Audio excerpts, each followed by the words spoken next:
Hi, it's Ben here from PC Pitstop, and I'm just doing a run to the recycling depot and going to take some batteries down, but I just want to quickly run you through the dangers of not getting your battery replaced in your laptop when you need to. This is the same thing for a smartphone as well.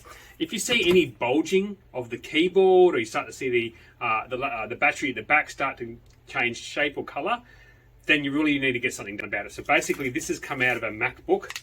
This battery is quite bulged. This is from during the week. Normally the batteries are like that, nice and flat.